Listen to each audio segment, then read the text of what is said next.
Kaway-kaway mga pasaway. I'm Kenzo June. Welcome back to my channel, Kenzo June's Kitchen Vlog. And pag bago ka sa channel ko, don't forget to subscribe. Click subscribe and hit the notification bell. So right now, nandito tayo sa Cavite. Naka-lockdown. So walang magawa, hindi makalabas. So ang gagawin na lang natin ngayon, gagawa na lang tayo ng something to eat.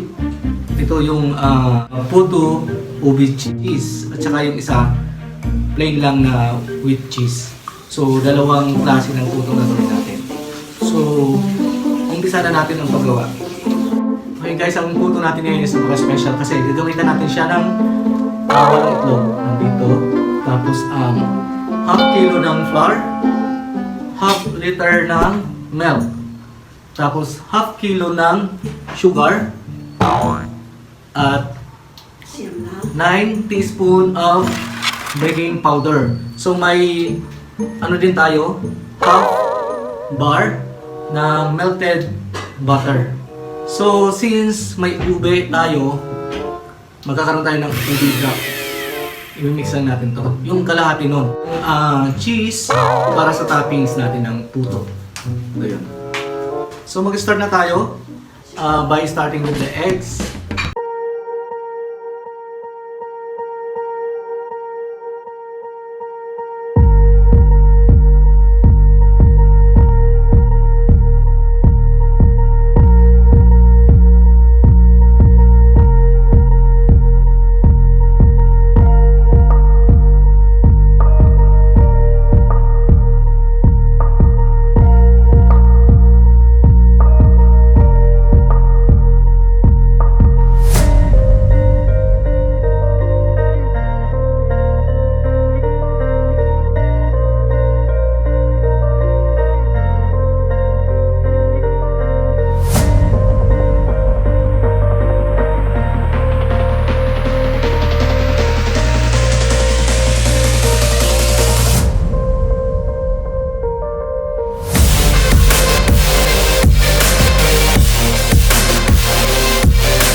Then we will add a few of milk sa mixture natin. Alternate natin yung flour mixture.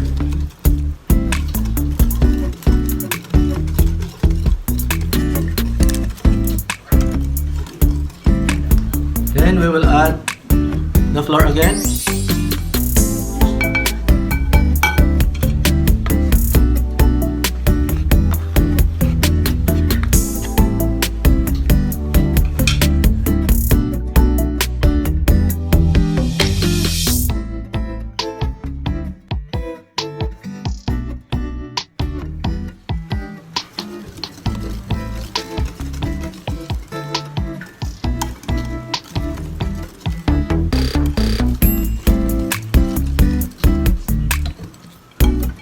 Then we will add milk again.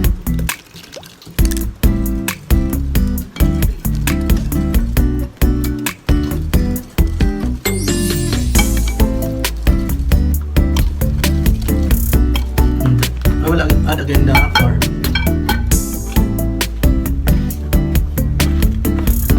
Subusin na natin. Yung last mix again.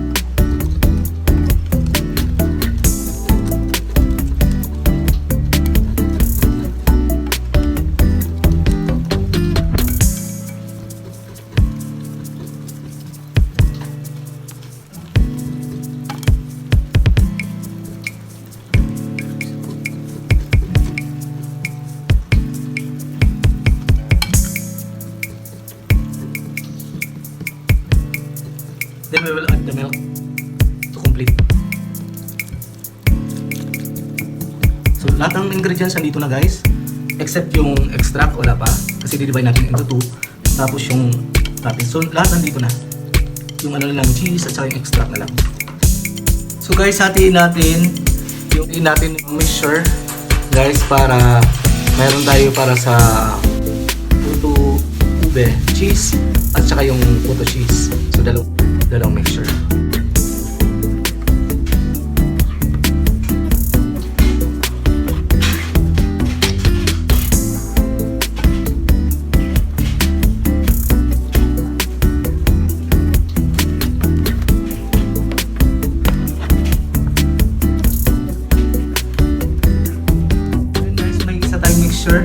Tapos dito para sa ube. Dito natin gagawin yung para sa ube. So maglalagay lang tayo ng ilang drops.